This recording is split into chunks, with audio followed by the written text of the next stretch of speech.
What is going on? What is going on? What is going on, party people? It is your boy, Coach D Brown, former big leaguer, former first round pick with the Kansas City Royals.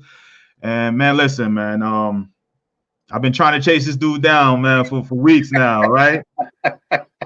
It's just funny how things work out. So I caught up to him last minute, but it's a beautiful thing, man, that I was able to reach out to my brother over here, man, and get him on the live show with me. And man, we go back. I've known this guy for 20 years. Minute. Yeah, it's been a minute. Yeah, it's been about 15 years. Playing against this guy. Started in the States, traveled over to Japan. And it's funny, like, and I always tell you, baseball is all about a networking thing. And Bobby can attest to this too. But you play with so many guys. You play a long, long time. You play with so many guys, but you just never know who you will stay in contact with. And I've been blessed to have this brother in my life since we first started playing against each other. And just it's funny. Like, again, it's just how all the guys that I've played against and played with, and it's just a handful of guys that I'm still kind of heavily involved in and communicated with on a regular basis. This guy's helped me get back into the pro game this past winter. I've been after being away from the game after 10 years, Lord have mercy. And so it's real cool to when you jump back into something like that, to be able to reach out to a gentleman like this who can essentially guide me through, be patient with me. Sometimes I don't feel like I left so far away from the pro game, because I was able to talk to this guy when I was necessarily away from the pro game, but I was still in contact with him. So without further ado, man, former major leaguer, director, been in the front office, University of Michigan grad. We're going to talk about that. Yes, we are. Bobby Scales, man, joins us today. What up, Bobby? What's good? D, man, hey, the pleasure being with you, brother. First of all, checks in the mail. I mean, if I ever run for office or do anything like that, I'm gonna bring you on as my hype man for sure. But no, in all seriousness, man, I appreciate being here. I appreciate what you do. Obviously, not just for us in the pro space, but obviously for the youth in the grassroots level. That's where it all starts. That's where our love of the game starts. Somebody introduced us to that game. Somebody gave us positive experiences in our amateur experiences that allowed us to want to keep playing, and guys like you doing what you're trying to do for young boys across the country. That's fantastic. So obviously a pleasure to be on with you today. No doubt, man. And Bobby is, well, I'm gonna let him explain, man. This is your platform, man, and this is a wealth of knowledge, man. In and around the pro game over 20 years. Front office again. He hasn't been away from the pro game since he signed out of University of Michigan, man. So, but I don't want to explain. I want you to explain your background, where you're from, your playing career, to where you are now, Bobby. Yeah, no. So, born in Detroit, Michigan, grew up here in Atlanta. My dad's job took us down here when I was a kid, something like 7, 8 years old. Grew up here, grew up in the northern suburbs of Atlanta, Georgia, Alpharetta and Roswell area. Went to Milton High School. And really funny, that's where it started, because you talk about one of the big things about sports in general, but one of the big things about baseball is this game is going to make you humble. And I was fortunate enough to get my first slice of that real humble pie when I was in the 9th grade. Man, I got cut from the team, my high school team, in the 9th grade, and you come to a crossroads in your career where mine happened. The first one was at 13 years old and 14 years old, I guess, and I got cut from the team, and I remember coming home and sitting in my dad's office. My father worked for himself, so he had a home office, and he was sitting in the office. He looked at me across the desk and said, "What are you going to do?" And I said, "I want to keep playing." So he said, "Okay, we got work to do, because somebody clearly thought you weren't good enough to be on their team. And so going forward, you need to make it a situation where no matter what you do and no matter what they do, they can't put a 9 out there that does not have you on it." And I ascribe to that theory to this day. There can't be a situation where I'm involved in that I'm not out front, or I'm not in a situation where my performance is subpar, and that's not acceptable. So so got cut freshman year. Made the team as a 10th grader, just on the junior varsity. Did not play, and it's another lesson. Okay, I made the team. The goal isn't making the team. The goal is to excel on the team, to be a starter on the team, to be the first guy that the coach writes his name in the lineup, and then you build around that. And so I remember at the end of that season turning in my uniform. I was mad. It was like I got like 10 at bats and like I don't know, like 15 games on the junior varsity. So Wow. I remember, you're supposed, how it is in high school. You're supposed to wash your uniform, bring it back to coach the next day or within X amount of days, or else it's this, that, and the other, right? Well, I didn't even wash mine. I just gave it to him, and he said, "You gonna wash it?" I said, "No, I didn't play all year. There's no need." So, I had a little chip on my shoulder, a little attitude back then. I was 5 foot nothing, 100 and nothing. I had a little fire in me, so that's who I was. But fortunately enough, the next year, made the varsity team, and I was like the last guy off the bench, and then my first at bat, I hit a homer, and wow, never looked back from there. Ended up playing quite a bit. Obviously starting my senior year, and you talked about being a Michigan man, which I am proud of that. I got into Michigan academically on my own merit. Fortunately, in my house, it was no negotiation. It was grades, and then it was athletics, and then it was anything else after that. So, that's mom and dad. They didn't play that. That was not it wasn't an option. It was standard. It was just like, yo, you had to get them grades. That's what it was. I mean, that's just what it was. I mean, anything. So, so no athletic scholarship, all academic.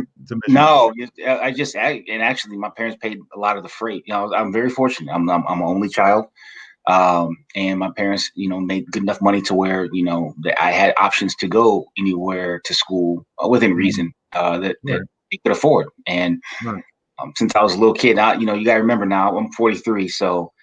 Fab Five is like 5 years older than me, right? So I was in the 8th grade when these cats were on the yard at Michigan doing the baggy shorts and the black socks and all of that, right? So I was a Michigan guy before, and then when those cats showed up, it was a wrap. So that's the only place I really wanted to go to school. And so walked on the team up there, and that's another interesting story too. But I'll tell the. Let's go. We'll go back, but I definitely want to, because this is more I want to talk about with the high school, and I got a couple of questions about the high school thing. But keep going. Mm-hmm. Yep. So got into school in December of my senior year of high school, just like a lot of people did. And so the funny part is, I got accepted, and I decided I was going there, and I had never seen campus. And that's how hook, line, and sinker I was about Michigan. So I knew they had the program of study I wanted to study. And so at that point, it didn't matter what the campus looked like, because I was going there anyway. Right. So during my senior year of high school, my senior year of baseball season in March, we drove up there, mom and dad, and we had arranged. So actually, let me back up. I knew I wanted to play baseball there. And so obviously I wasn't getting recruited by anybody, much less Michigan. Wow. And so you're playing high school. You don't really you get on the field junior year-ish, play JV freshman and sophomore, which is whatever, right? You make varsity, but then you're not playing all the time, and then you play your senior year, but you don't have no offers. Oh no, there's no. I mean, so you got to remember too. I mean, I'm in a region, so for those who don't know, the region, North Fulton County, Cobb County, Gwinnett, and Southern Forsyth, there's some of the best baseball in the country in this area of, and even going back 20, 30 years, some of the best baseball played in the country. Played here. P.A. Anderson, you're wrong about that, sir. There's only one U of M, and that's Michigan. I'll let you slide on that one. But so I interrupt you, but go ahead. Yeah. I mean, in my high school class in this area, you're talking Marlon Byrd. That's I think Marlon got 12 plus in the big leagues. You're talking Adam Everett. Adam Everett was a 10, 12-year major leaguer. I didn't know Adam from your area. Okay, I didn't know Adam. Yeah. I mean, and Brett Abernathy got 6 or 7 in the big leagues. You're talking about I mean, Carl Farnsworth went to my high school. He's 94, so he's a year ahead of me. I'm 95, so he, that's 15 in the show. There's a ridiculous. I'm missing your boy Michael Barrett. Right now. Who's that? I didn't mean to cut you off. Nah, but I mean, you got guys like Michael Barrett. Michael Barrett lived behind our high school, but went to a private school. So he was supposed to go to our high school, and our high school baseball program wasn't great. And that's just the problem. Dexter's one of my Yeah, names. Dexter went to my high school, but he's 10 years younger than me. So I mean, these are the caliber players that were, in this area. So it's not, I can't necessarily fault some of the bigger schools, Right.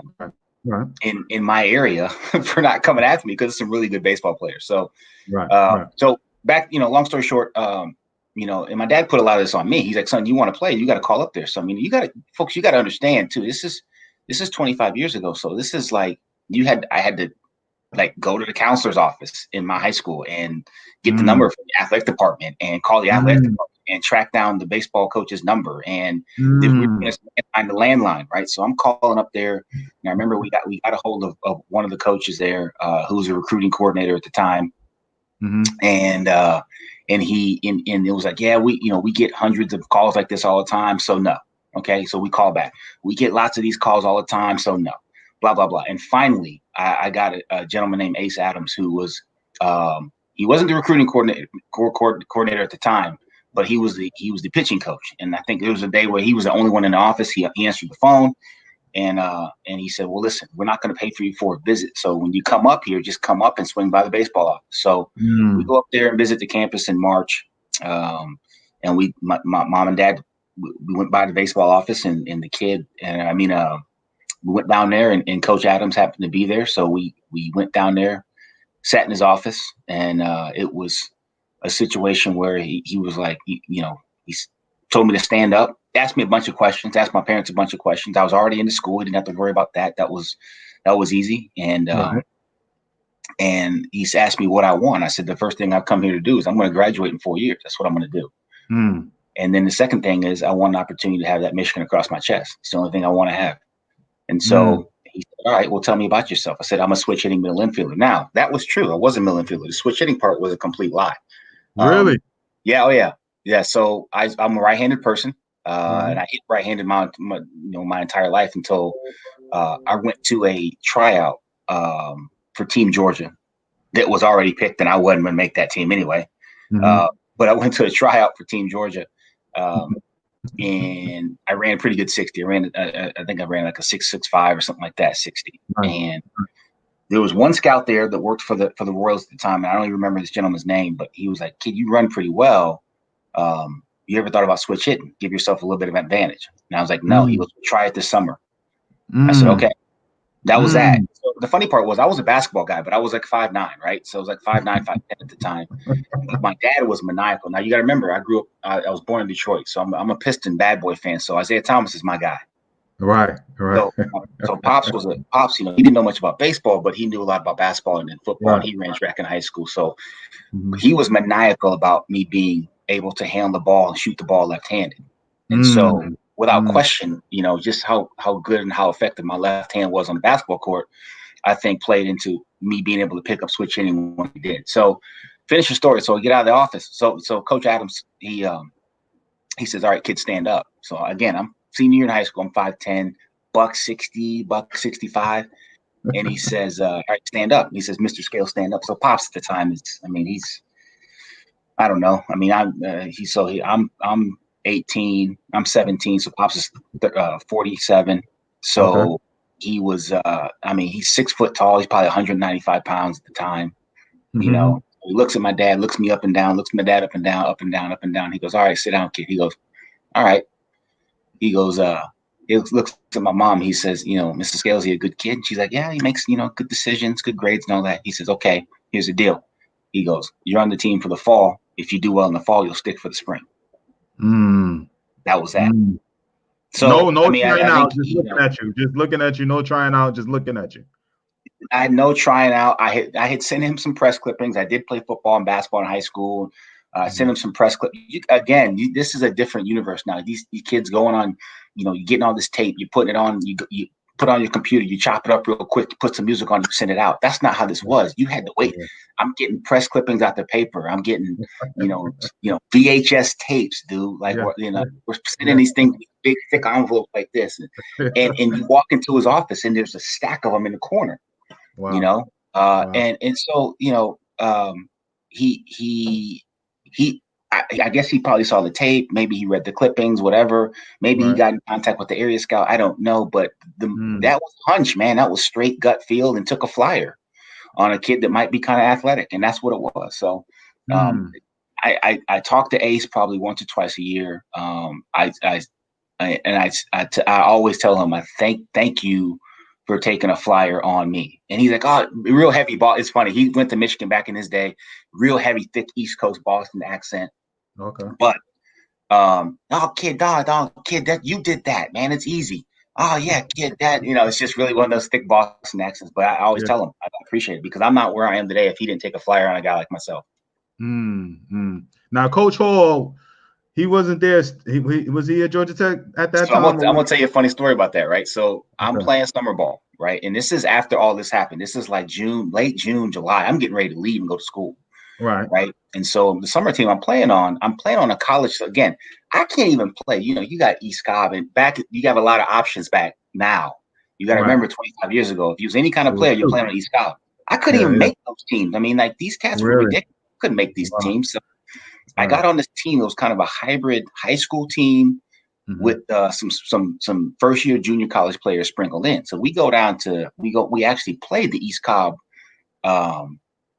Yankees, James Baldwin and his crew.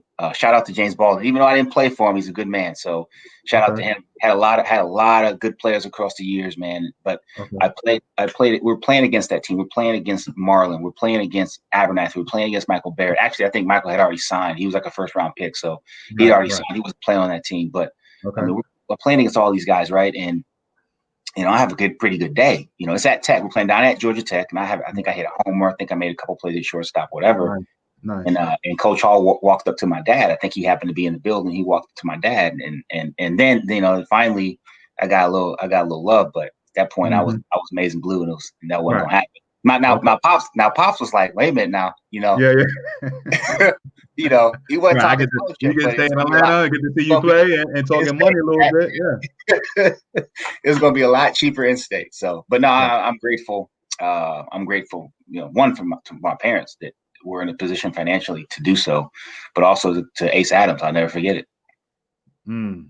So, all right. So listen, we didn't get to the pro side. That's so much to digest. I want to recap for the parents and the people that's listening in. All right. Yeah. So my boy is telling you, all right. So for everybody think that, because he going to tell you about his pro career. Okay. But I want you to understand the perseverance that goes along with this. All right. Gets cut as a freshman. All right. Makes the JV team as a sophomore. All right. JV now, no varsity. And then goes into plays varsity his junior, senior years, and does not get no offers. All right. But he's smart. Handles himself in the classroom where he's able to get into University of Michigan, where he walks into the office and says, listen, I want to play for you guys. Here's a few press clippings, what I can do. And they're like, listen, we'll give you essentially the tryout was the fall. You know what I'm saying? Yep. Like, here, this is, you show me what you got. And so, and then I'm skipping over the fact I known Bobby as a switch hitter, for as long as I ever seen him play. But he's telling you that he didn't pick up switch hitting until when, Bobby? So I played my senior year. So I played my senior year. I finished out my senior year hitting right-handed only. And then the day our season ended in high school, my senior year in high school, I went to Sportstown. You remember that place? I went to Sportstown, bought a tee. It was Sportstown was like before Sports Authority, so I'm going way back now. Oh wow! Okay. Bought a tee, and I had two trees in my backyard about 8 feet apart. I got a rope, tied it across the trees. My dad had a old painting drop cloth, like when you're painting the house or whatever. Threw it over the top and started banging into the drop cloth. That's how I started switch hitting. Nah, so now he's telling you basically his whole high school career, he never switch hit. So essentially, after he graduates high school, he learns to switch hit as he's going out essentially for a tryout at a Big Ten Power 5 school. And Michigan is back now, but they took a little time frame when they were middle of the pack, not doing so well. But when he was there, if I'm not mistaken, that was 4 to 5 years after Larkin and all them boys is. No, it was a minute. So we hadn't. when I got there in the fall of '95, the last time they won a Big Ten championship outright was 1986. Okay, that's what they had. Okay. And so yeah, I'm sorry, it was at '88, but the last time they had been to a right. regional was '86. Okay. Or yeah, something like that. And then it had been a minute. Like there had been a long dry spell. In the baseball season the spring of '95, that baseball season, they finished 10th finished 9th out of 10 teams in the Big Ten. So it was a rough stretch for them.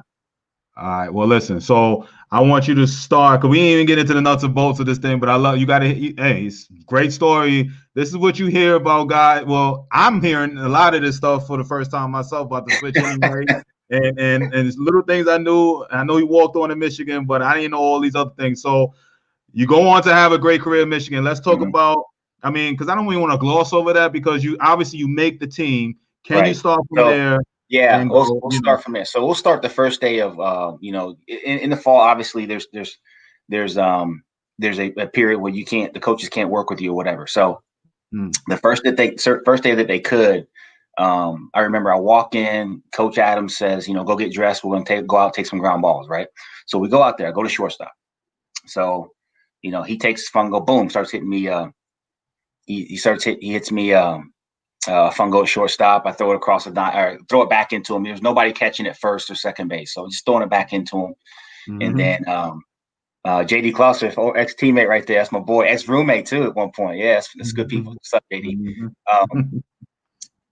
So then he hits a ground ball at third base. Now I'm playing shortstop, right? He hits a ground ball at third base. He's like, looks at me. What are you doing? Again, this is this thick accent, and the language was more colorful. I'm going to save that right now, but he's like, what are you doing? And I was like, that's at third base. He goes, just go catch the ball. So he hits another one at third base. I run over there and catch it.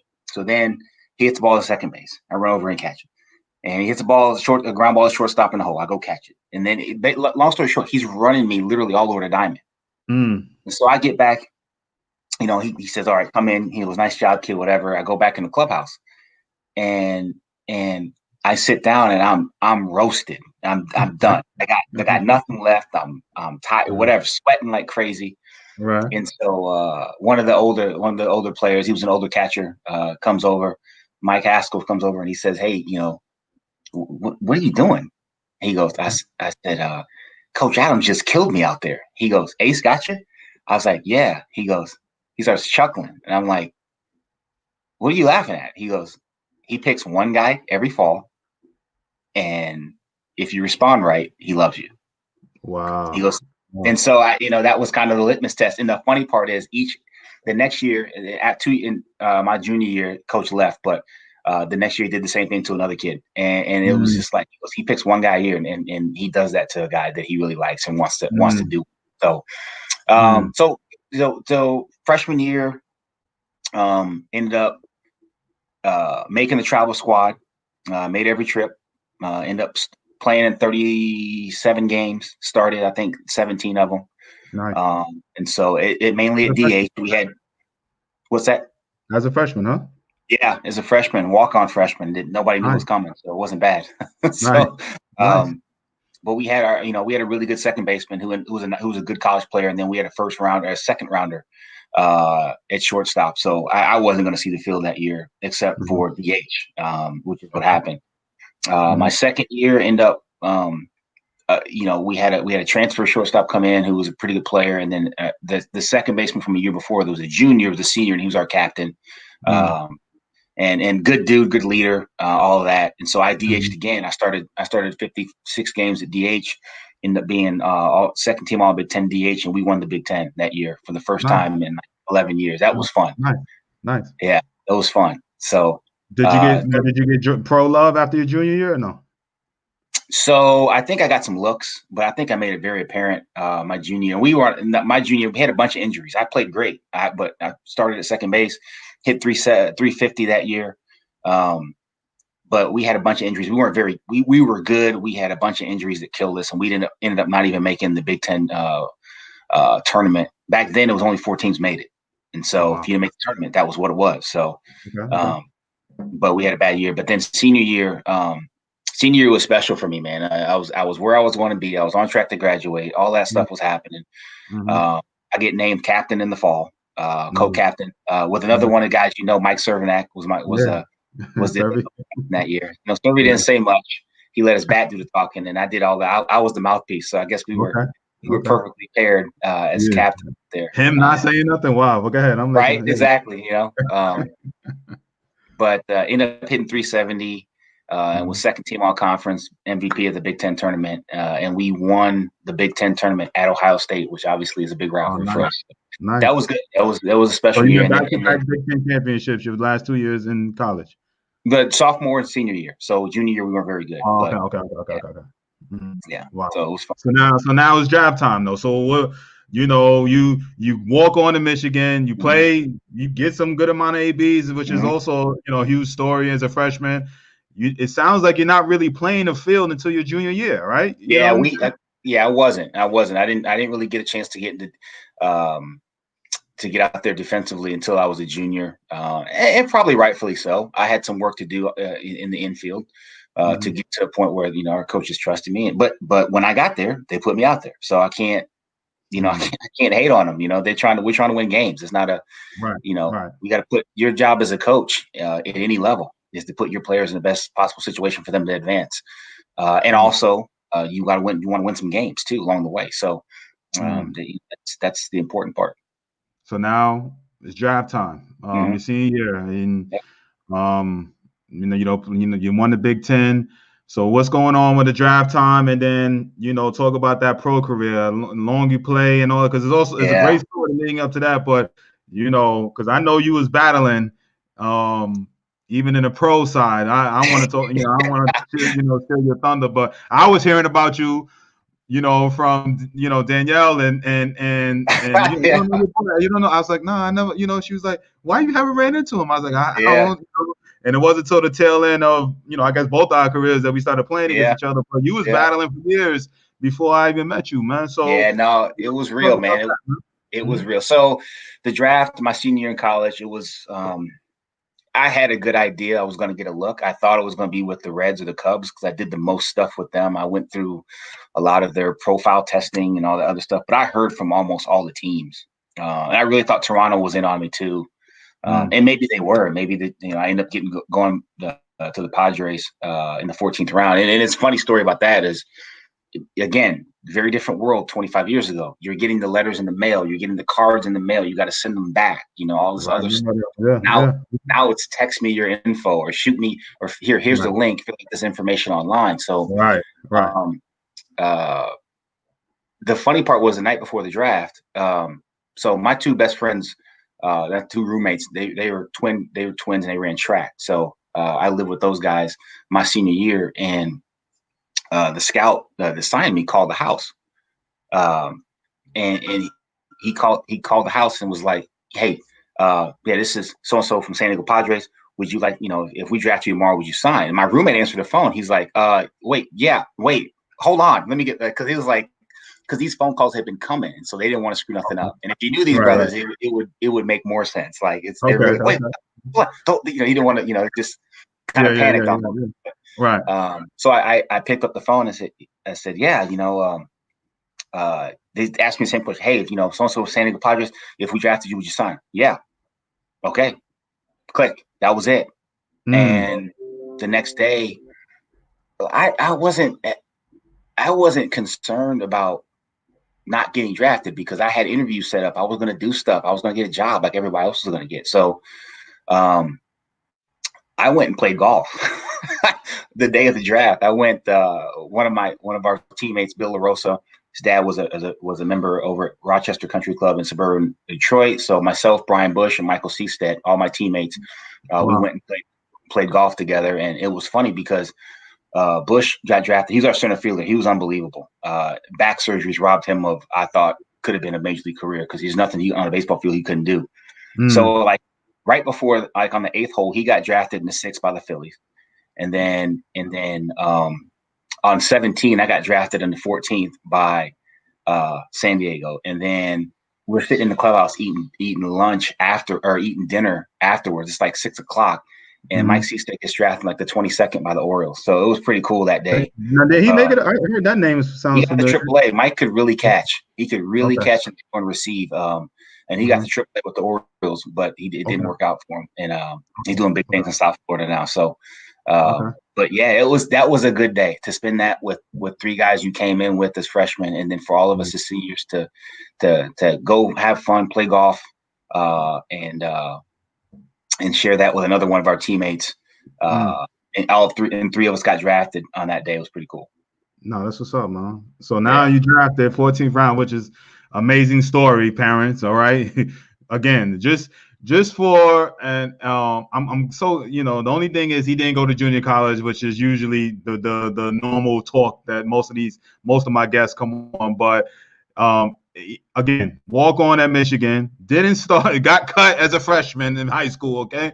And I don't mean to harp on that, but I just, for the parents, need to understand sometimes that it's, I always say there's no cookie cutter way to make it. All right. So now the boy, gets cut, finally gets on the varsity as a junior and senior, does his thing, walks on to Michigan, starts switch hitting the summer going into his freshman year at Michigan, walks on, plays 4 years, does his thing, gets drafted in the 14th round from a walk-on all the way through his baseball career and gets drafted in the 14th rounds, which is an accomplishment on his own. So now from the pro side, Bobby, if you could, because I want to get into these hardcore topics, but I want you to kind of, talk about that pro side, man, your career on the pro side, and, because you battled there too to make it. Yeah, no, so got drafted in the 14th round. So some of you are thinking, okay, 14th round, that's really good. It's really not. I mean, it's good. Don't get it twisted, but you got to understand. Don't shoot down these, because some of these parents think the 20th round is, it's all good. But you think, okay, that's, at the time, there's 50 rounds. So I'm getting drafted in the 14th. I'm like, oh, okay, cool. I'm going to get a chance to do this, right? And so, but I was a senior. I was 21 years old. I got $1,000 a sign. I was in the draft strategy. I'm not going to get into the nuts and bolts, but I'm what you call a senior sign money saver, right? So, there's other guys. You signed for, Bobby, huh? $1,000, bro. Like it was like just a plane ticket. Come play a plane ticket. I mean? That's what it was. So I will tell you this. So the day I got drafted, so I told you I got drafted on a golf course, right? And this is 1999, right? So you got to remember the cell phone is still a big deal. So I had a cell phone. I had a Nokia cell phone, and boy, I used to catch it from my teammates. Oh, Scalesy, you big time. Remember, JJ Putz is up there with us too, and he was that's my guy. And JJ was like, "Hey, Skills, you got a cell phone, you big time. Hey, let me call somebody." I'm like, JJ, just shut up, dude. Like, stop. Right. And so my phone went off in the golf cart. Wow. And it was my parents. And so then I'll never forget this. My parents called me because they called the house back here in Georgia, and they called me and they said, "You got drafted. Aren't you excited?" I'm like, "Yeah, but I'm playing golf." And so I'm walking off the 16th green. So never forget this, right? So 17th green at that course is a long par 5 dogleg left. If you hit one out in the middle of the fairway, you get out there far enough, you got a chance to get home, a realistic chance to get home in 2. I absolutely hit a bomb. I'm in the middle of the fairway. I'm around the dogleg, and my phone goes off. And it was the Padres telling me I got signed. And he goes, "Hey, when can you think you can leave?" He goes, "You're gonna get $1,000. When do you think you can leave?" I said, "Hey, man, listen, can I call you back later? Like, I'm playing golf right now." Wow. I tell the story. And so my teammates are like, "Dude, aren't you going to talk to them?" I'm like, "No. Like, what are they going to do? Undraft me at this point? Right. Like, they already got me." Wow.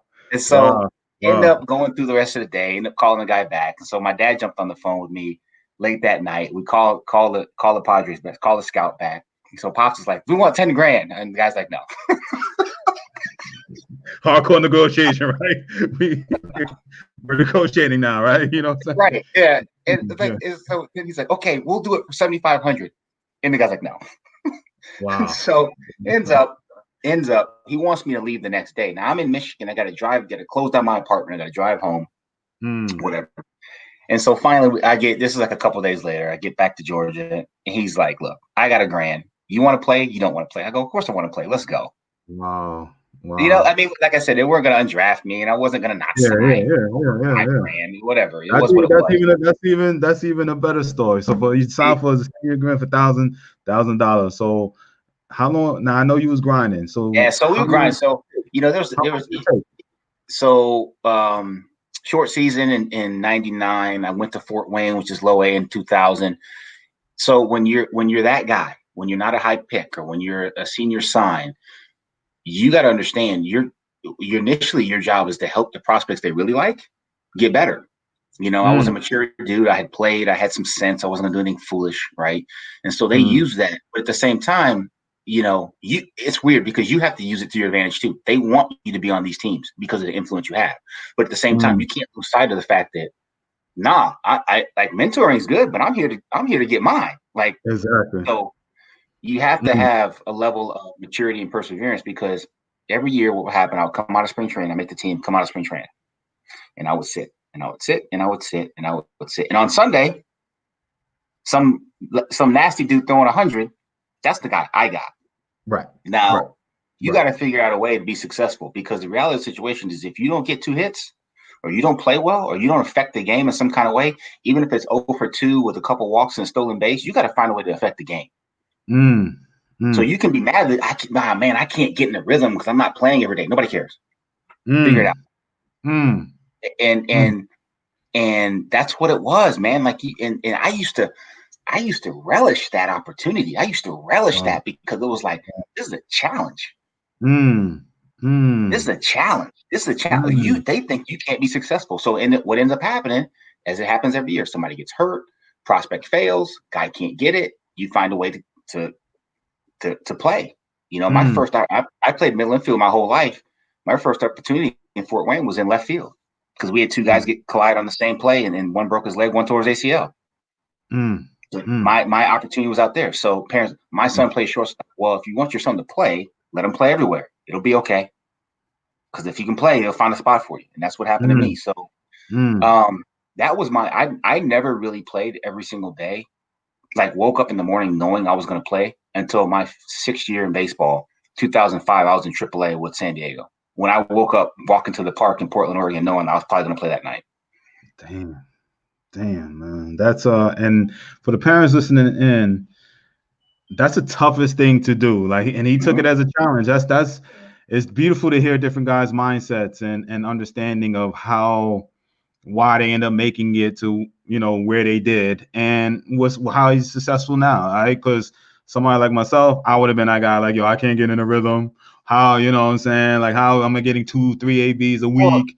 Well, D, that wasn't my reality. That was your reality. And I think that's the one thing that this is kind of a jump to what we're doing now. I think that's one of the disservices we do to some of our prospects is we don't prepare them for that, because what's going to happen is, once you get into professional baseball, or once you get, if you're a prospect, right? Okay, fine. You cruise through the system. Everything's smooth sailing. Fantastic. Good for you. When you get to the big leagues, I got news for you. You're probably not going to play every day. You're going to play here. You're going to play there. They're going to break you in slow. And so nobody wants to hear about you can't get in a rhythm. But the problem is that happened for me at 14 years old. So when you're a high school draft, you take 5 years to get to the big leagues. You're 23 years old, and you've played every single day in your minor league career. You don't know that. That's not your fault that you don't know. And so as player development people, we got to do a little bit better job. We got to do a little bit better job of helping our guys understand what it's going to be like when they break in. And these are discussions we've had. This stuff isn't new. But parents yeah, it, but that's what it is. So you battle. Your 6 years, you start finally playing every day. Yeah. How long did it take you to get your cup of coffee, man? Your first a minute. It was a lot. So 2005. I finally started playing every day. I put up some good numbers that year. I think I hit like 270 something, but I hit 14 homers, hit a boatload of doubles, and I still didn't play every day. It was still only 350 at bats. I had like 55 RBIs or something like that in a limited role. But then, so I was a minor league free agent. I signed with Philadelphia that year, 2006. I spent all of that year in Scranton. Played well there. 2007, I was in Pawtucket, Rhode Island with the Red Sox. I think I finished 5th or 6th in batting in the International League that year. Did well there. Didn't get called up. So now I'm 26. So 2007, I played. My birthday's in October, so I played all year at 29. Dang.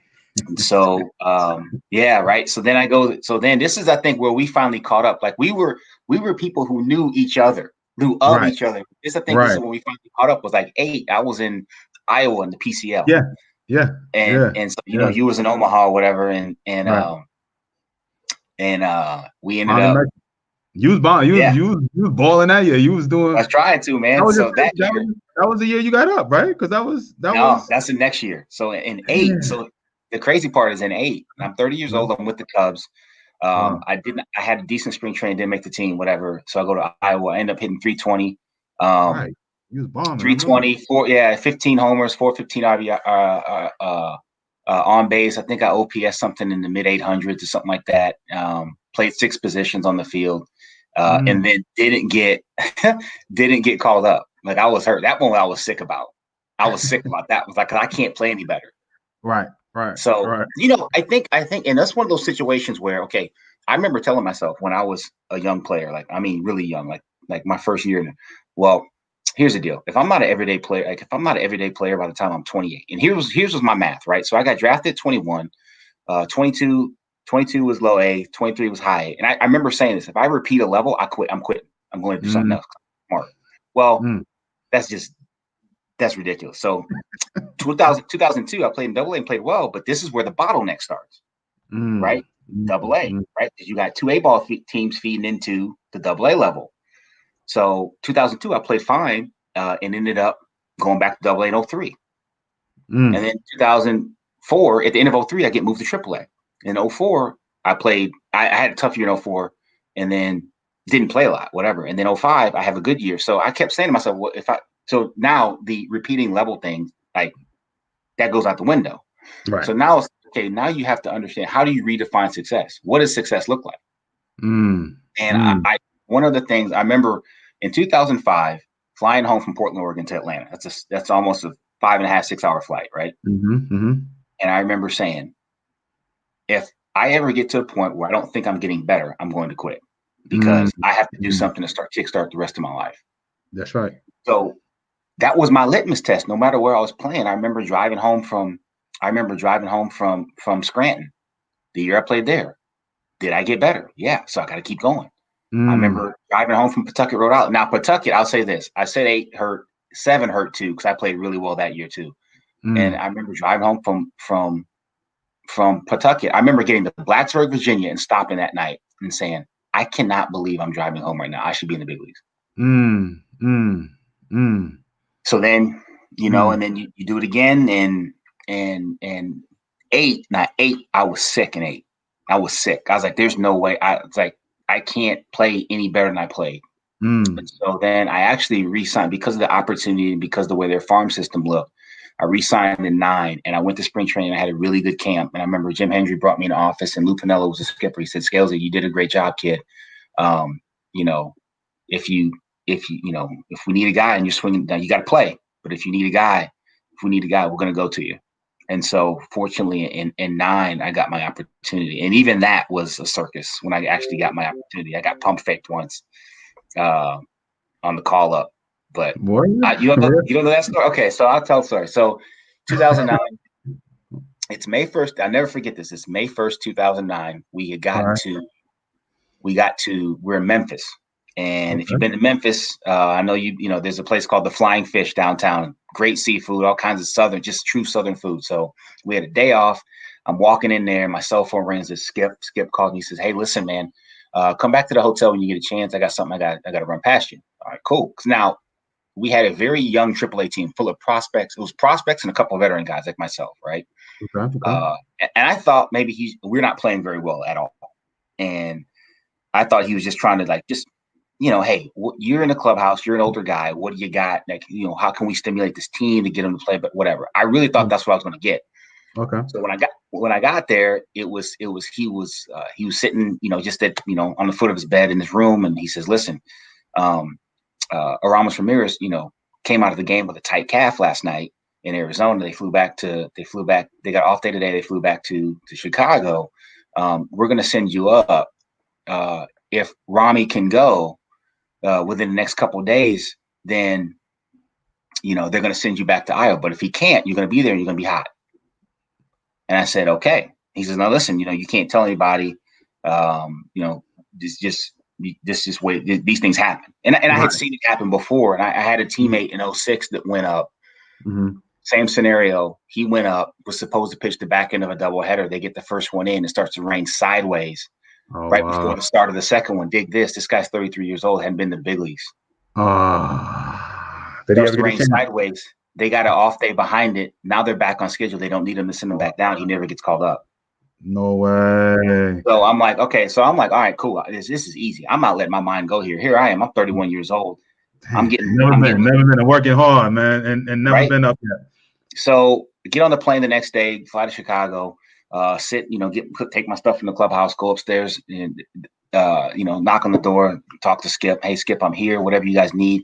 Did they explain the situation to you? Yeah, I know. If Rami can go, the next couple of days, then they're not going to use me if they can. If he can't, then I'm in. Perfect. So you talk about. And the one that it got me, right? Because in spring training, I'm like number 73, whatever. It's no big deal.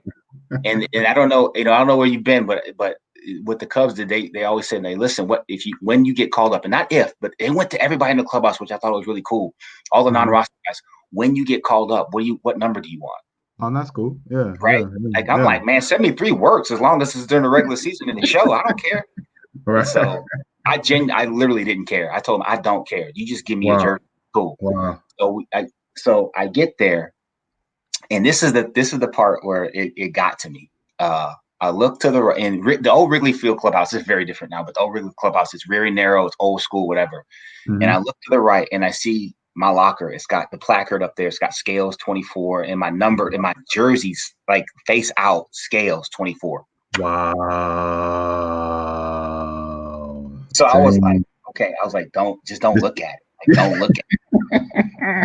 Don't look at it. All those years, all those hard days, drive homes, and you can't use.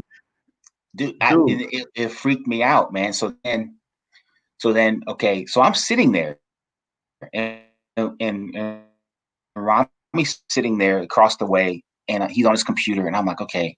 And so he looks at me, hey, he remembered me from spring training. He's like, hey, Poppy, what's up, man? Good to see you, man. Blah blah blah. He goes, hey, I got no chance.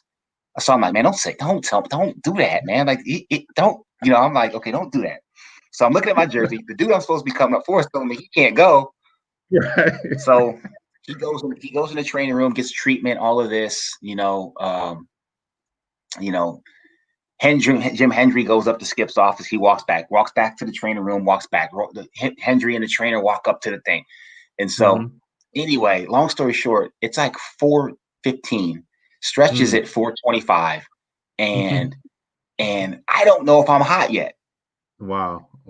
So Jim Hendry ends up taking me back to the clubhouse and says, "Listen," he goes, "We ran Rami through the test, and probably 2 or 3 days, we could use him again." And I say, "Okay," because you got to remember, 15-day deal. That's 2 weeks without one of the best players in the National League at that point, right? So I get it. Like, guys will be down. You'll be playing a man down for like 3 or 4 days or 5 days, but just so long it's not going to miss a week to 10 days. You ride that out. And he said, "Listen," and I remember Jim saying, and I will always be appreciative of him for this, because he said, "Scalesy, I know your story. I know what you've been through. I know what kind of professional you are. I'm going to make this right." I said, "Jim, I get this. I signed up for this. I get it." He goes, no, I'm going to make this right. I'm telling you, keep playing well. I'm going to make this right. And I said, okay. And so, I remember the traveling secretary, a guy named Jimmy Bank, came up to me. He says, hey, you want to stay tonight in Chicago? You want to wait tomorrow? I said, no, man, send me back right now, because I want to play tomorrow in Memphis. And so I got to Chicago that day, probably about 10 o'clock in the morning. Probably about 10, 11 o'clock in the morning. And I was on a plane out back to Memphis to play for the Iowa Cubs that night at about 7:50. Damn, man. So now it gets better. So fast forward 5 days. Is it 5 days? Something like that. Yeah, no. Fast forward a week. So we're playing. It wasn't May the 1st. It was a little bit later. But the point was, fast forward a little bit, and that Sunday. So this is like a Tuesday. So that Sunday, we're in Memphis. It starts raining cats and dogs. We're done. Right. Yeah, go figure that, right? In Memphis, the sky turns purple. You're going to get tornadoes, all that. Right. And so we turn on the Cub game. The Cubs are playing the Marlins, but the band is going clearly below Chicago. It's a beautiful day. They're playing. I think Sam Brown had already hit a homer, and so he decides to lay down a sack bunt, or not a sack bunt, but a drag bunt, and he's going to beat it out. We're running down the first base line. He pulls a hammy, and pulled it. It wasn't a tweak, nothing. It was like full on pull. Right. Yeah. So we had a dude, and you remember this name, named Randy Wells. I mean, it was sinker, slider, changeup, man. And it was nasty. It was Captain Ground Ball. He was probably 62, 63% ground ball. Right. And he's just carving people. It's making it look easy. And so I looked at him, and he was pitching on Monday for us when we got home. And I said, Randy, here you go. So and I was this dude, right? I went and got his bag and started putting his stuff in his bag. Wow. I said, oh, man, don't do that, Skillsy. Come on, man. So we get off the plane that night in Iowa. Right. One of the rare flights, same day. We get off the plane that night in Iowa. Yeah, right. PCL. So we get off the plane that night in Iowa, and Skip comes up to me and says, listen, he goes, you're going back to Chicago, and they're going to activate you this time. I'm like, okay, we'll see. So next day, get on a plane, go back to Chicago. Get into Chicago, go to the clubhouse, same thing, 24, go knock on the door, Skip's up there. Hey, whatever you need me to do, I'm here. He goes, yeah, no, we're going to activate you, Lou Piniella, right? He goes, no, son, we're going to activate you this time because we're going to make this right. I said, hey, whatever you say, Skip, I'm still not letting myself go there. And so then I remember Hendry came in. He goes, you signed your paperwork yet? I said, nope. He says, well, you will this time. And I said, okay. And so finally, about 20 minutes later, Haley DeWitt was one of the administrators up there. She brought the paperwork down and signed. I signed my paperwork, and I was a big leaguer. Time out, man. Damn, that's an amazing story, man. I know these things, but I don't. I just knew it took forever for you to, and which makes it great because my listeners need to hear this, man. Again, I just want you guys to understand this. Fourth freshman year, didn't make his high school team. I just want to keep telling that. All right. Makes JV as a sophomore. Junior, senior year, plays varsity, learns how to switch hit after high school, and then walks on to Michigan, plays his butt off, gets drafted in the 14th round, plays Bobby, how many years was that, man? From 99 to 08? 10 full in the minor leagues. 10 full seasons.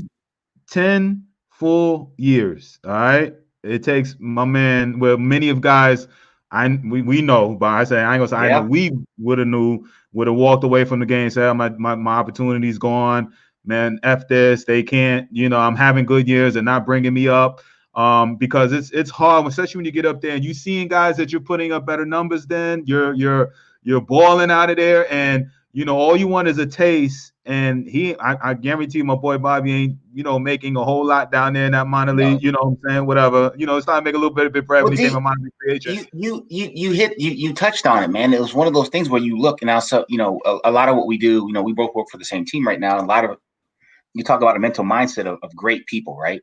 Right. They play to their standard. It's never about who they play to play great, and they don't play to win. They don't play to win a particular contest. But for me, I understand that, and I understand that concept. But I think one of the things was, I'm looking at these guys, right? There's guys that we play against. There's guys that you see across the field that have a year, 2 years, 50 days, 70 days, 100 days in the big leagues, and I'm like, this dude's not better than me. He's not better than me. This cat, respect. Like, I'm sure he's a good dude, but you're not better than me. Right? You're not a better baseball player than me. You're not. I don't care what nobody say. I don't care what no scouts say. I don't care what any of the coaches say. This cat I'm looking at, this cat I played against, for 2 year. This cat. I remember one year I got so mad. We made the playoffs in AAA. We got beat. And I remember flying home and turning on ESPN, Sunday Night Baseball, and this dude is and there's a dude, I'm not going to tell you the name because that's not right. I'm not going to do him like that. It wasn't his fault. But there's a dude playing on Sunday Night Baseball, and I remember throwing my shoe. I threw my shoe at the TV. I was like, I can't deal with this, man. This cat is not better than me. He's not a better baseball player. I'm laughing, but I listen, man. We have different stories, but I understand fully. Yeah, man. And so it's like there were dudes. I'm like, I'm going to beat. And so I'll tell this story. there were guys in my own organization that I targeted. It's like, it's operation. When I got off the plane for spring training, it was operation take your job. They think you're better than me. They're wrong. We can be friends later. We'll be friends later. We'll be friends in the cafeteria. We'll be friends, on the plane, on the bus. We'll be friends when we're lifting weights. I'm giving you a spot. I'm not going to let you get hurt. But when it's time, it's on, cuz. Bobby, can you for my listeners, man, because obviously, I mean, I'm getting goosebumps listening, and so the perseverance and the mindset that it takes to become a professional and just to make it, all right, because we talk about the 10%, well, it's really 4 to 6% of, I don't know, I've heard everywhere, but 4 to 6% make it, who gets drafted. Yeah. But here's a 14th rounder, 10 years, and he steps foot on a major league field. But I want you to dig a little deeper for my listeners, for them to understand, because they get upset if they're not playing every day on a travel ball team or something like that. But I'm just the mindset of a professional. Like, I love what you just said. Like, yo, we cool, but can you dig a little deeper into the mindset of a professional athlete and the cutthroatness, how this whole thing works in this business, man? I think it's a situation where I really, one of the things, I have a 7-year-old son, right? And who's shown no interest in baseball just yet. I'm working on it. We're working, but he loves other things. He's really into martial arts and stuff like that. And so we're going to try to continue to develop that. But I know my dad was like, it all started when I got cut, like my freshman year. He's like, what are you going to do? He says, you want to play? Yeah, let's play. I said, okay, we got work to do then. That's what it was. And like, so, my mom was, she's School of Hard Knocks. She put in her time at Georgia Power for almost 30 years. And Pops was, he owned his own, insurance brokerage. But my father's father was a superintendent of like the grounds for the Cobb County schools here in Georgia. And then my grandfather, my mom's dad, was he worked on the line for Chevrolet for 37 years in Detroit. So it's blue collar, man. That's what we do. It's work. And when you got nothing else, you got work. And even if you don't actually know what you're doing, you can try to outwork somebody. So my mindset was, I've got to prove that I'm better than you. I've got to prove to them that they can't put a team on the field that doesn't have me in it. And I know that I'm betting on me, that if I work hard enough, I'm going to get what I get. And I wasn't going to be denied when I saw that if you're a player that you were weak between your ears, or if you just couldn't, something you couldn't do, I was going to make it. I had to take it from you. I had to take it. Like, it wasn't an option. Like, I had to show them. So there was two things that resonated in my head for my entire career. It was leave no doubt in anybody's mind that you have to be out there, that you have to be part of what's going on. And also just the grimy mindset of I'm going of looking your opposition in your eye. Like, I'm going to take your job. You don't know it yet, but that's about to be mine. And so that's I don't know, people, that's gangster. It's not gangster. It's reality, man. That's life, Hey, this is that's all I knew. I mean, I get goosebumps, and I love, man. I love hearing people's story. I hear people's mindsets, and he's so when he's telling these stories, and then when he's out here working, and he's gonna talk about post baseball life, his playing career wise. But when you out here and when I hear parents complaining and making excuses for their kids, or professional players, you're going to hear from Bobby. He's been around a lot longer than I have, making excuses. Here's a man that's going to tell you, like, yo, you can stick them excuses somewhere, whatever, because it's like, yo, I done battled. I done walked on. I done, 14th round. I got $1,000 to play professionally. All right. And I done battled 10 years in the minor leagues before I got my real shot, up and down, I don't want to say what we call that, but so we talk about the art of, perseverance, the mindset that you need. All right, this is what it is. So I'm glad that you're sharing this, Bobby. I'm glad that my listeners get to hear this because everybody got to have like you said, the hard work, that work ethic and all that. But when we talk on this baseball side of things, Yeah. It's a whole nother beast over there, man. Yeah. So anyway, so now you up, what the 2 years later? No, the next year, right? You get so out there. 99. I was up and down quite a bit that year, 99, and then I'm sorry, 2009, and then spring training of 10. Another good camp. I didn't think, I didn't know. I knew who I was. I knew I was going to be on the elevator and the shuttle. So it was, up and down in 10. And then, so 11, I go to camp and I played great. I had a legitimate chance to make that team. They told me I had a legitimate chance to make that team out of spring training. And I made the team out of spring training, but I didn't. I made that team, man. I made that team, and they went with another guy. It wasn't the other guy's fault. I mean, it was what it was. But I truly, in my heart of hearts, that's the one. I've never been bitter because bitter doesn't make you better. And I remember I was in a clubhouse in 2003 or 4. I can't even remember now, but a AAA clubhouse. It was a bitter clubhouse, and I was like, "Ugh, I don't want to be that dude. Like, I don't want to be that dude if I ever get to that age and play in AAA. I'm not going to be that." So, you have a choice. You get bitter, or you can be like, you know what? I'm just gonna keep trying to get better, and I'm gonna do my thing and be a good teammate and be a good human because that's how I want. I don't want people to look at me when I was 33, 4, 2, 3, and 4. Man, like, that dude. Nah, that's not it. I want to. Hey, look at this cat, man. This dude is. So, 2011 spring training, I played really well. I didn't get called up. I mean, I didn't get. Didn't make the team out of spring. I didn't make the team out of camp, and that's the one thing I really would have liked to have been on that line for opening day. That's a special thing. If you love this game, I don't care where your opening day is, but to have done it in the big leagues would have been unbelievable. It didn't work out.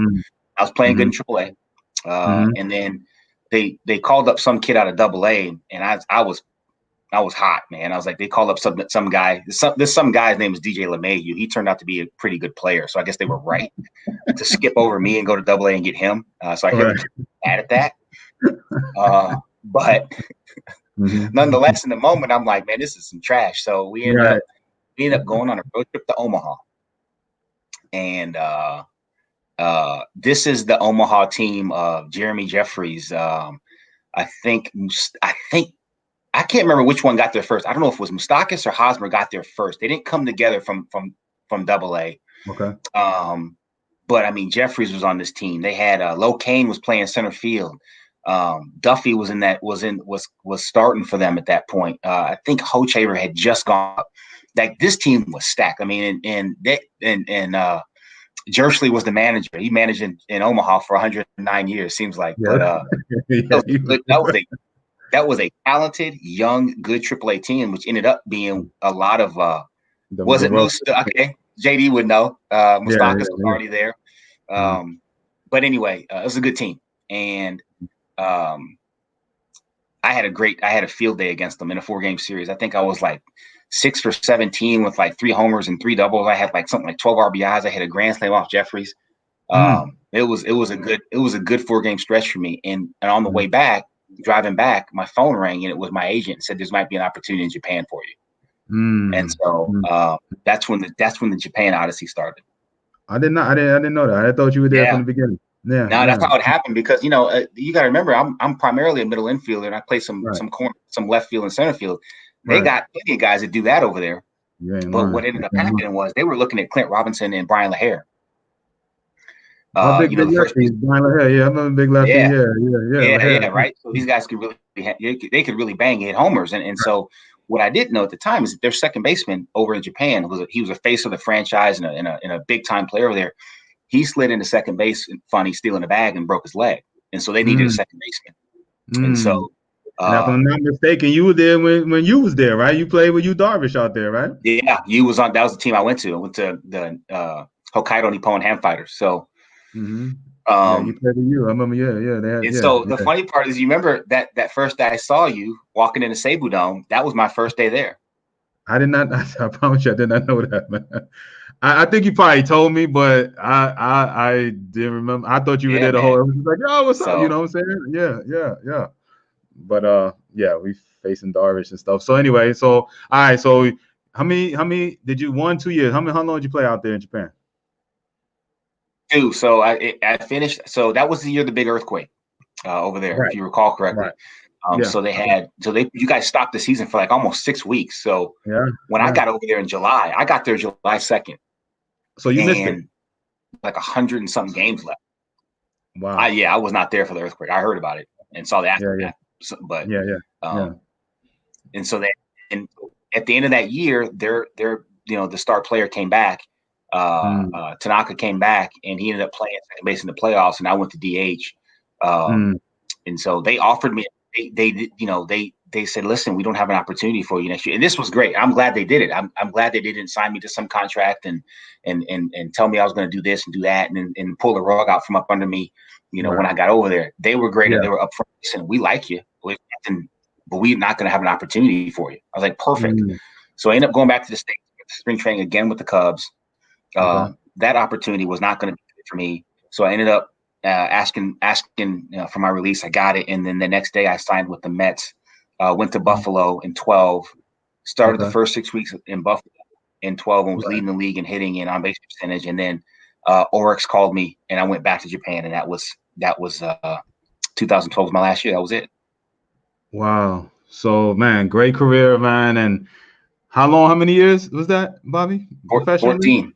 14. 14 years, man. Wow. Yeah. And so the perseverance thing, but now, you retire and man, so you don't waste no time, man. Now you go straight into the front office side of Yeah. baseball, man. So talk about that, because that does not happen. That's when I was like, yo, Bobby's already front office. The Angels, what is going on? Right?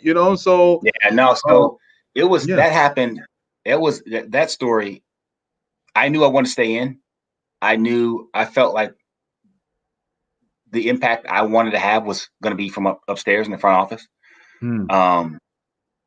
I didn't know what it looked like. I didn't have any idea. I had discussions with my agent as far as, what does that look like? Who do you know? Who can I talk to? Whatever. And I will say this, there was a very high profile GM that called me in 2011 that wanted me to leave, to retire after 11 and come work for him. And look, let's be honest, right?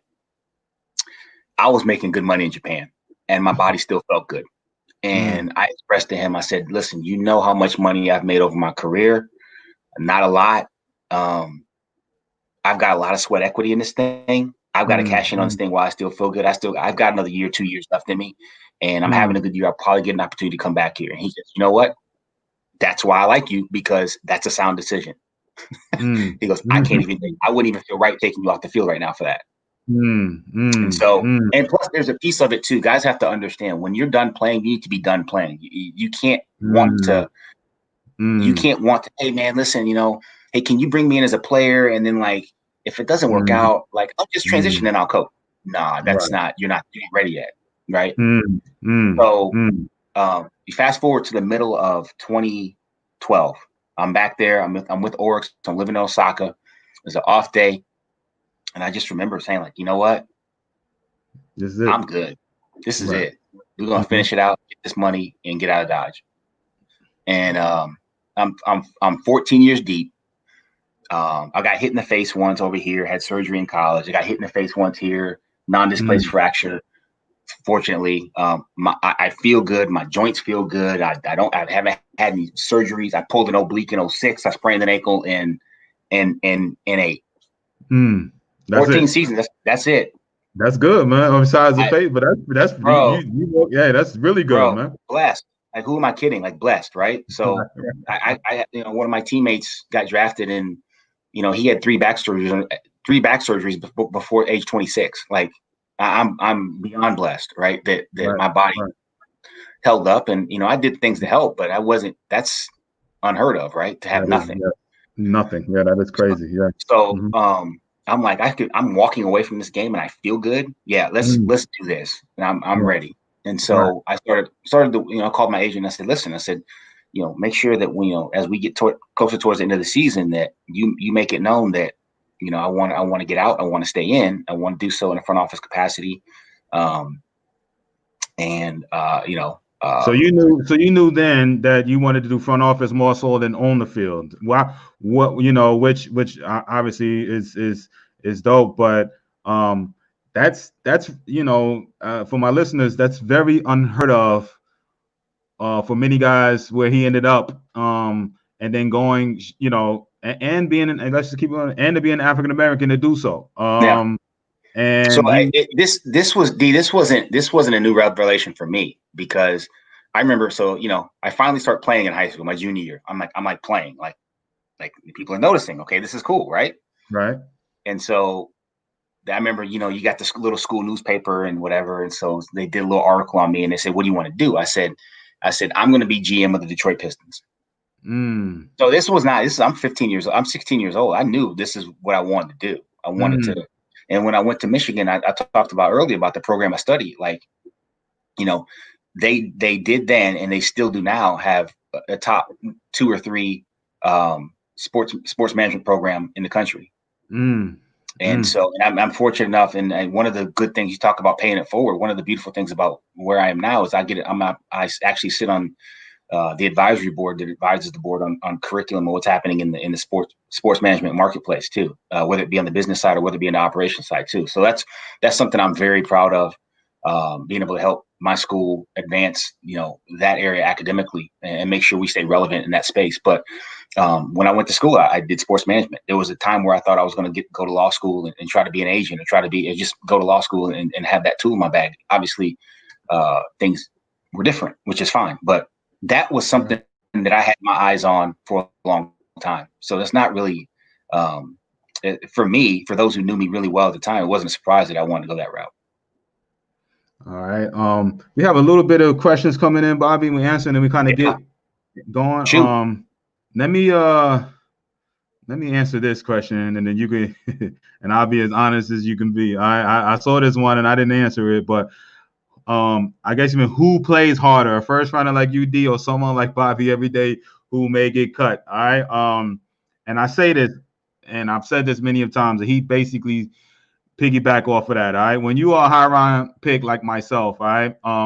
It's always, and I've said this many of times, maybe in the last month, I've said it twice, where most minor league teams, all right, have maybe 2 to 3 guys on each team that they really are invested in and care about. The rest of those guys are like fill-ins, like you said, maturity-wise, and you got to play your way to stay and become a prospect, which obviously he did. So to say who played hard and all, I had my goals. I wanted to be whatever, and do what but obviously he had a harder road, you know what I'm saying, to do it. There's a lot of money invested in me, and I had every opportunity to make it. All right. So that's what makes his story so much, much stronger. So to answer your question, he had a harder road to make it. All right. I had a harder road. It doesn't, I don't know totally the context of the question, but like, I don't think playing harder or harder road, I think those are 2 very different questions. And we've got a kid in our system, D, Travis Swaggerty, first rounder,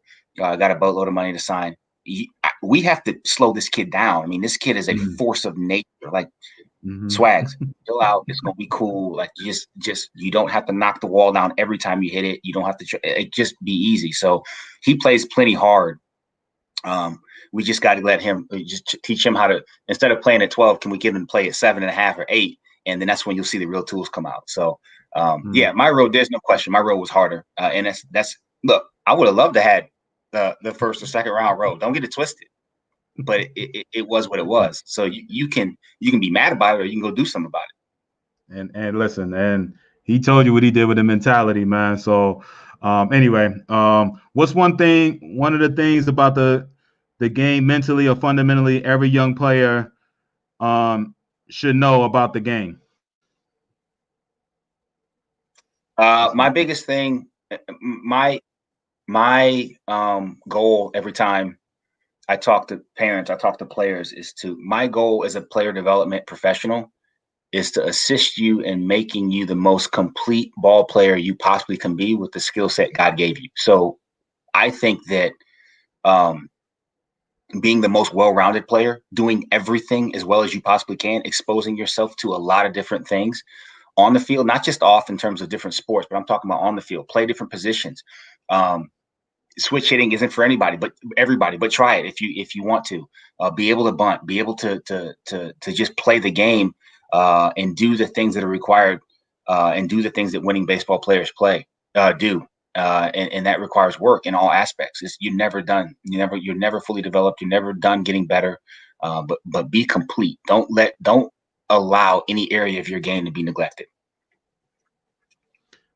All right. So I'm just gonna keep going with this. All right. So Bobby, so now you're front office, and briefly, how many years have you, because I want to get to the player development side and where you're at now, but I also want to kind of dig a little deeper into, for the parents about, the whole, not necessarily draft process, but things they can expect from professional ball. What is it, what does that look like nowadays? We could talk about when we play, but anyway, so, you get the Angels front office gig, and how many years have you been, in the front office now, or, in the field coordinator, capacity that you're in now? Yeah. So I got I retired on October 26th, 2012. And then November 8th or 9th, I got the job as director of player development. Now, for those of you who don't really know, that's unheard of. And I don't say that to be arrogant. I'm just saying it because most guys get out. Maybe they take a lower level scouting job for a year, whether it be on the professional side or the amateur side. Maybe they go on, they coach for a few years with an eye towards developing towards that spot. I did none of that. I came out of cleats, and then I go directly into a situation where I'm managing 65 staff members and have 220 plus players under my direction. So it's one that might have been the first time in my life I was actually a prospect. They knew I was green, but they felt like I had an upside, and they wanted to help me get to it. So I'll always appreciate them for it. That the environment was difficult at the time. There was a lot of things you had to navigate in that seat, but I think the biggest thing for any player development professional, and I want parents to hear this, is you need to make sure. It's hard to do so because you can't really control who you get drafted by, but it's not about us. Nobody cares about nobody cares. None of your players at the time care that you could hit. They don't care where you played. They don't care how much money you did or didn't make. Can you help them get better today? And then can you help them get better tomorrow? And then the day after that, can you help them get better than they were 2 days ago? That's it. And if you keep that focus in mind, you'll never, you will always be working, to the benefit of the player. And that's the way I attack player development, because there are going to be days where you don't get better you don't do anything on the field, but you get better. And it might be through a conversation. It might be through relating a story that happened when you did play. It might be relating a story of a teammate that you had. So, like I said, every day is an opportunity to help these guys get better. Every day is an opportunity to help coaches get better too, because it's like anything, any other. Look, doctors take their boards over and over again, so they stay up on what's happening. There's journals of medicine. There's journals of, there's, CPAs have to re-up their credentials. So there's, certified public accountants, so they know the new tax code. They know this, they know that. So our industry is no different. There's always things that we can read up on. There's always things that we can research in advance. There's always different things. I'm fortunate enough. I'm going to be speaking virtually, of course, because we're in COVID times, but at ABCA about the art of stealing bases this year. Nice. So there's been a lot of things I know about stealing some bases, but there's also been a lot of stuff I've been able to research and uncover some things that I think can go into doing what I'm teaching with the Pirates, and also teaching the broader audience of baseball coaches. So it never stops. The education, the learning, the growing never stops. And one thing I would encourage all these parents to do, look, like I told you, my dad, he was a football, basketball, track guy.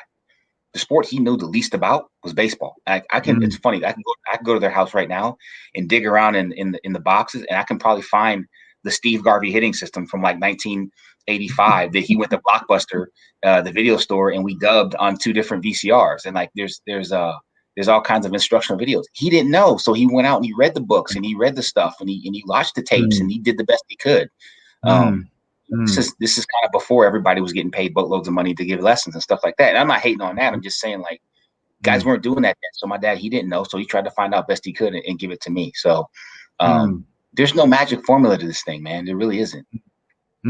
So and like parents, and I'm just want to, because he's glossing over that. He jumped right into. I mean, this is a future GM. This is a he may be, hooking his boy up by coming on, the show and just telling his story and talking here and there. But this guy will be a future GM, all right, in the Major League Baseball. And you hear his story, his education aspect of it, you hear the perseverance, and now he's in the front office changing people's lives on the pro game, okay? I want you to kind of think back a little bit now, so because you've been an evaluator and now you help on the player development side of things. And I wanted to hit on this subject. We talked about it a little earlier. I posted these things, man. So sometimes, parents don't really understand the dynamic of social media. When we were coming up with this, is something that we didn't have to deal with, especially during draft time, right? Yep. So, the way things are now, all right, what are some of the mistakes that you think parents make when it comes to, either recruiting, because you went to Michigan, you have a degree, right, so that side of college baseball, and or the pro side, and what are some of the mistakes that you see parents make? Well, I'll say this: I think that I will always default to being prepared. If you don't know the process, if you haven't had a child, if you haven't had a close relative like a nephew or someone in your family that is very close to you, that is going to shoot you straight, that is going to relay their journey in professional baseball or in college baseball, the recruiting aspect, you better find somebody and you better ask questions, ask a boatload of questions. I think that one of the biggest things that you can do in any situation, I don't care whether you're buying a house, you're buying a car, you're entering into a business agreement with, a friend, an associate, people who don't do their homework get got. Do your homework, investigate these people. These people are going to be around your kids they're going to be around their kids more than you will for the unbelievably important time in their lives. If you just take 17 to 24, 25, from 17 to 21, I was with some, and I say men because they were men and they were my coaches. I was with good men who showed me what right looked like on the field and off. Right? Were they perfect? Absolutely not. But they're good humans, and they were demanding of me. And they asked a lot of me. When I got drafted in the San Diego Padres organization, Kevin Towers was my GM. Good people, man. Good human, right? Good, right? Good people. Like, God rest his soul. He passed. We lost him a couple years ago. And he's the first one that told me. He says, "You're going to work for me one day when you're done playing. I hope that's 10 years from now, but you're going to work for me one day." Tony Franklin was my infield instructor. Tony Franklin was like my uncle. He's like my uncle now. He's not even like my coach anymore. Like we're at a different level of relationship, right? Ty Waller was the director, was the farm director at the time. It's been, so I mean, these are Mike Harkey, Mike Davis, Darren Balsley. I mean, these are the people that were around me. So in a professional situation, it's a little bit different. But when you're going to college, do your homework on these coaches. And do your homework on these people. These people are going to be influencing your kids. And understand something: when someone calls your house wanting your child to play for you, this is very businesslike, and I don't want to make anybody's kid feel like a commodity. You have the commodity. They want your son, so you get to ask the questions. And one of the things this is an aspect. I got out of baseball after 2016. I got out of baseball for a year. I thought I wanted to go in a different direction in my life. I was wrong. This is who I am. I love this game. I love sport, all sport worldwide. But I got out and I sold insurance. I was not very good at selling insurance because I had no passion for it. But one of the things I did learn is that if you go into a situation where you're trying to sell anything, right? Or you go in a situation where you need to negotiate, or you go into a situation where you are in contact with people. one of the most powerful things I've ever seen. I watched a guy sell a $2 million whole life insurance policy and never tell anybody anything. He asked questions the entire time. He just literally asked questions and allowed the person who was on the client to answer the questions, and that told him what question to ask next. It was one of the most impressive things I've ever seen. And you start reading about negotiation, you start reading about dealing with people. If you're in an interview situation, whoever's asking the questions is in control of the situation. So that's why you need to ask questions. You need to have your homework done when you're sitting in front of these people. You need to have your homework done when they're asking you questions. It doesn't mean be combative or you're evasive, but it means if you're illustrating to them, like, I know what I'm talking about here. I've done my homework, so you're not going to get over on me or my kid, because my kid's too important. I love it. All right. Ask questions. All right. Your son is the commodity. That's what I'm hearing. All right. So let me hear. All right. My boy says, TC says, D, Bobby just gave a lifetime of advice with having the people to shoot you straight. Yeah. George and Les Warren are my family that looks out and shoots us straight. Good. Bob, Les Warren, right? Les? Les Warren, that's my man. A left-hander right there, man. Yeah. All right. So yeah, TC works that's with him. Good people. That's our guy. Yeah. Good. He said, get people talking about themselves. All right. No, he's not wrong, because inherently people are talking about themselves. So if you can get them talking about themselves, you can get some information about them. All right. Oscar says, that's my philosophy to the kids about a lot of people say otherwise. I'm a firm believer in play as many positions you think you can, but you better be the best you while doing it. All right. That's right. Yep. All right. Love that. All right. Brenda says, love Les through PP to my boy this past weekend. All right. No doubt. Shout out to Brenda. And, I'm glad she get to meet my boy Les. And so, Brenda, I met her on here and I hooked him up. I wanted Les to, that's the beauty of this. Is a small world, Les. Brenda, as you can tell, my boy Bobby knows who Les is. And I tell how, small this baseball world is, about who knows who. And so speaking upon that, right, when it comes to who knows who, I posted something earlier today in a certain groups, and I was talking about with parents on social media. Okay. And I think, I wanted to, some of the parents was asking me, what are certain things we need to watch out for? And I don't necessarily know that, particular thing, but what I do know is, you're in that group, all right. You've been in the front office. How many years you've been in the front office? So I spent 3 years in the front office with 4 years in the front office with LA, and I work for Pittsburgh now, and I'm down on the field. I'm the field coordinator. It's a little bit different job, but you're still in that circle. So this is my 7th year in total. Right. So when I say the future GM, I did put the title that you're the field coordinator. I did put that, but I appreciate you. I'll take it. But I wanted to make sure that my point is he's in that group, all right, and certain groups that I'm talking about, all right. Here's 20 something years worth around the pro game, okay. I kind of come off as like I ain't, I'm just helping you out, but I've been around the game 20 some years myself. Then you got a lot of people in there. So parents, when I'm sitting here saying, just watch what you're posting out on social media, because there are very important people, all right, that are on Facebook. Not to say they're, spying or anything like that, but they're just on Facebook. You know what I'm saying? Like anybody else. All right.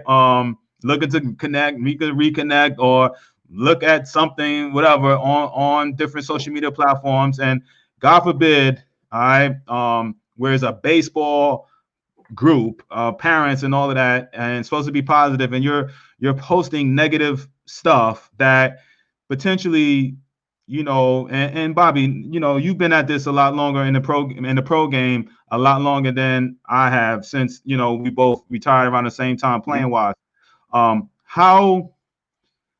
How deep does it go as far as an employee or a team, like let's just say like we work for the Pirates? How deep and do they dive? Do they go into these kids and parents' social media handles? Oh, it's real. I mean, very deep. And and I'll say this: there's not a team in baseball now that doesn't have on the like in terms of like the amateur scouting side, everything they turn in. I mean, one of the first things is Twitter handles, Instagram pages, Facebook. Like that's like the measurable 6'2", 225, and then you got all the handles because you want to see what you're getting. And one of the things that I will say, and I will parents, if you're on this thing, if there's young players on this thing, look, nobody here is perfect. We had our fun too. We didn't tell everybody. Right. Okay. We didn't have social media to post on it, or some guys wouldn't have. I think it's to your best interest to really understand that your social media page is going to be a huge reflection of who you are as a human. The stuff that not even the stuff that you post, the stuff that you like, the people you follow. Okay. There are interns who get hired every year for one job. That is to literally stalk everybody they might have any interest in whatsoever on social media, so that we know we're not getting someone that said something stupid on social media 3 or 4 years ago that our GM is going to have to defend in front of a national media. Our GM does not want to have Buster Olney or Ken Rosenthal or JP Morosi calling them, asking them, hey, did you see what this kid wrote when he was 16 years old, when he was 17 years old? We know he's your number one prospect now, but how do you work around this? They don't have time for those problems. They've got 7-figure problems on a daily basis to solve. I don't have time for that. This will get you undrafted and not undrafted. This will get you not drafted and or released quicker than you believe. Trust me, I've seen it. We did not, when I was in Anaheim, we did not sign a player because his social media, we drafted him and wasted a pick on him, and then subsequently did not sign him because we didn't want that drama. So you drafted a kid and didn't sign him after you realized what he was posting and stuff on social media. And luckily it was later in the draft to where it really didn't affect us. It was like in the 30-somethingth round. I can't even remember. It was late, but our GM was hot. The fact that somebody missed that because we spent the pick. Right. And so, and for the parents aspect of it, you know what I'm saying? Do they dig into deeper into what the family is, It's the same thing. I mean, if these scouts will tell you, listen, when you go in a house, listen, it's like anything else. When you're doing a deal, right? Let's say you're going in, you're doing a deal. You're selling something to a company, right? And there's a 3-headed monster. You got the CFO, the CEO, and the chief people officer. Great. One of those 3 is going to be pulling the trigger on this thing. And you have to figure out who the decision maker, who carries the influence in that circle of friends, in that circle of partners. Well, guess what? It's the same thing when you walk in a house. So you walk in a house as an evaluator, as a scout, right? And you got mom and dad, and then there's somebody, then there's the uncle. Who's got the pop? Okay. So if I know that, I need to figure out, okay, I need to know what's on everybody else's social media. What do they do for a living? Who do they follow? What's going on? What kind of influence? Who has the most influence over this young man? Is it the mom? Is it dad? Is it the uncle? Is it the auntie? Is it the grandma? So these are things you need to know. And so if social media can give us any insight into that, I want to know. And if their social media looks crazy, I'm not saying you won't get drafted, but I'm saying it's going to be a thing. Yeah, that was my whole point for what I posted earlier. It just raised some eyebrows, certain things. Okay, so because guys don't want these. I'm gonna tell you something right now. When I sat in that farm director chair for 3 years, your day is so packed and it is so fast. I don't have time to deal with that. I don't have time for that. Because I've got to help all these coaches be the best they can be so they can help our players be the best they can be. I've got to make sure if I got a prospect and we got to figure out a way to give this kid a slider because his fastball plays and he's in AA, we got to make sure we got to tighten this breaking ball up so we can possibly access him later in the season in the major leagues. I don't have time to be worried about somebody says something crazy on social media. And depending on who you are, if you're a non-prospect, you go away. I don't have time for that. Right. Meaning your career is over. That's what he's meaning. You go away. You're done. Because I walk in the office 8:30, 9 o'clock in the morning. I work all day to 5 o'clock. I take a break. I get something to eat. And I got a set ball game at 7 o'clock that night. We play extra innings. Guess what? Well, I got to go make a roster move. It's 12:30, 1 o'clock. I'm walking out of there having made a roster move, and you got to shift the rest of the board around because now I don't know who's pitching in Double-A tomorrow. I don't have time to worry about your crazy social media posts. Don't have time. It's a non-starter for me. Clean your stuff up. I don't have to worry about you. And I want you to hear how he talks, okay? Because and I know it's an interview style, and he's passionate and talking, but it's when it gets on that level, like he's saying, and that's why I just want you. And I'm starting to understand it's like that on the college game too. It's just if you or parents you're going to be a headache to the program, to the organization, anything.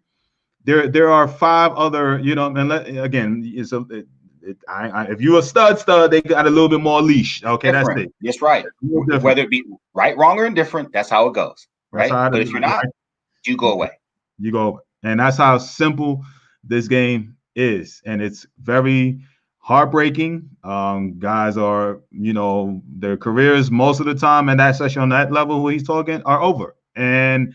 But a lot of this could be prevented.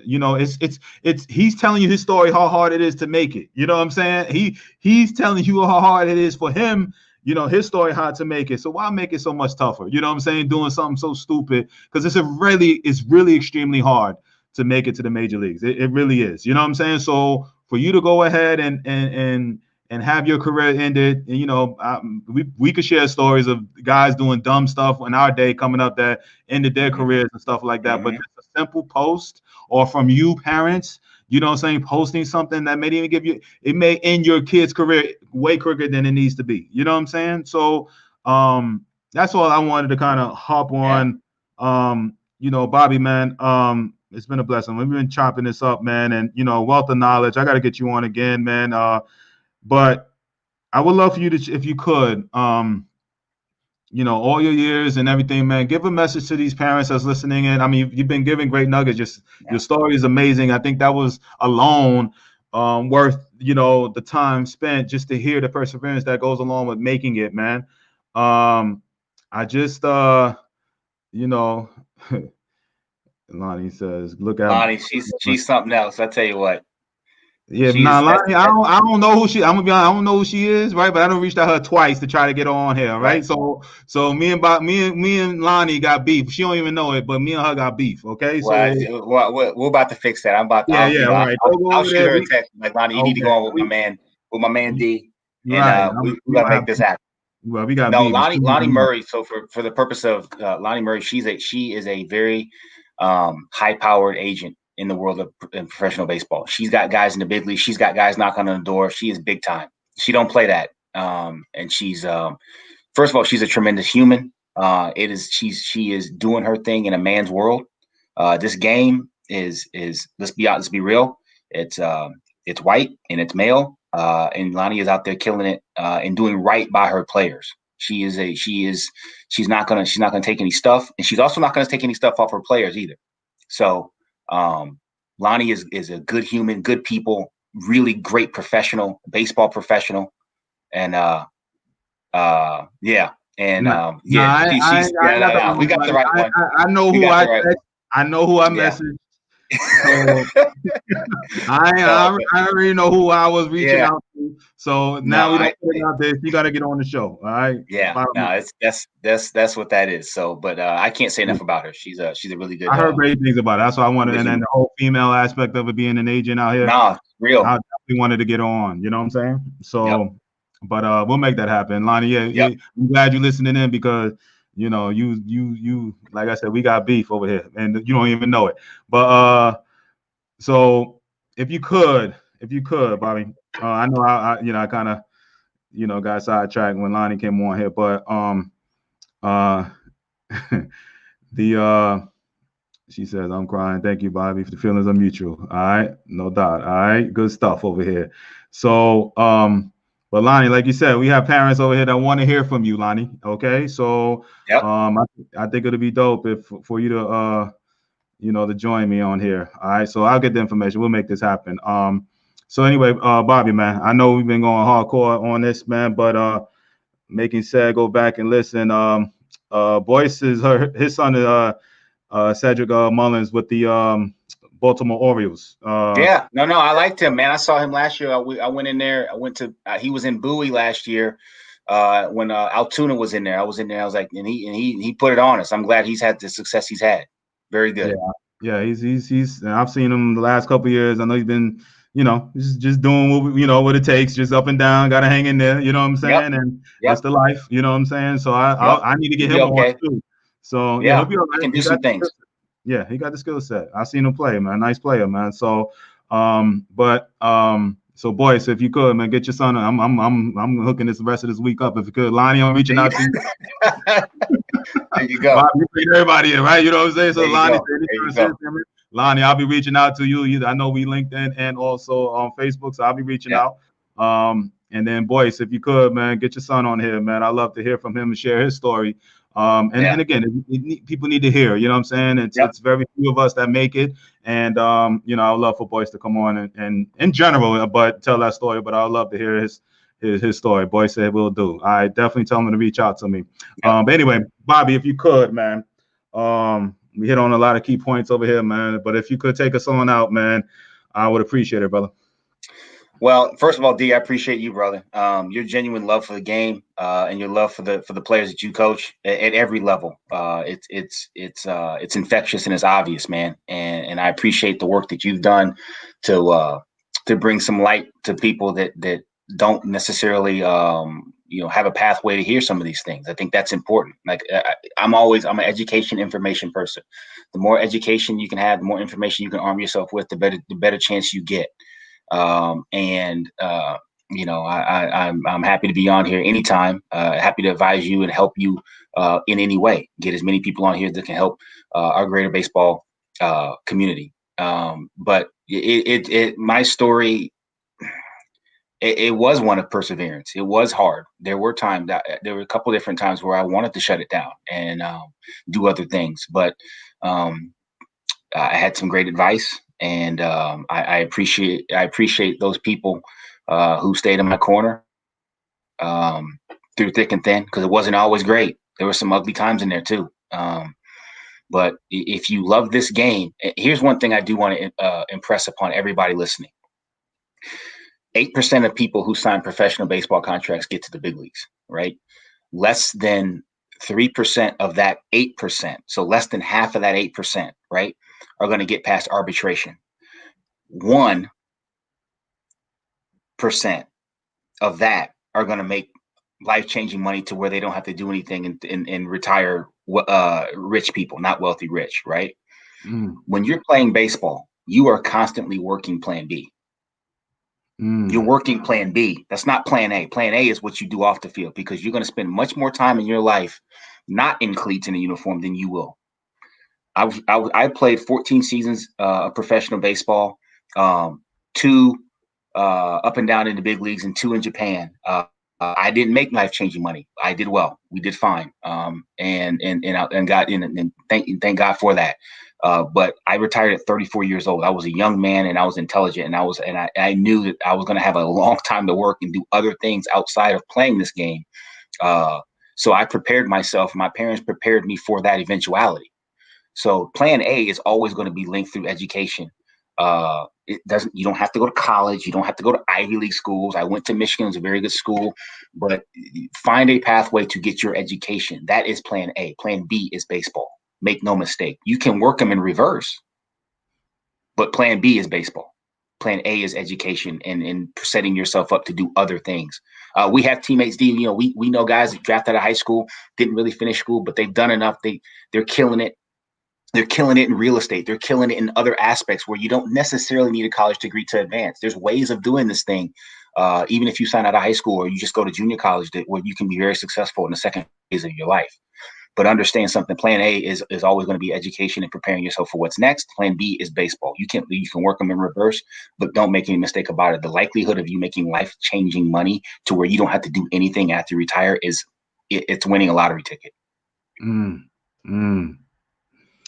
Listen, and for you parents, most of you guys think the opposite. He's saying 1% of the 3% is the one that get that life-changing money. And I know you're shooting for, and more power to you. All right, we all were, you know what I'm saying? But Yeah. just understand the reality is what it is. All right, so Bobby, that was an awesome message, man. Awesome story. Listen, I've known you damn near 20 years, man. I didn't know a lot of this stuff myself, man. So, that's the beauty of this thing, man. And, we always have this adage when it comes to professional baseball. Everybody has a story. You know what I'm saying? Good, Yep. bad, and different. Everybody has their story.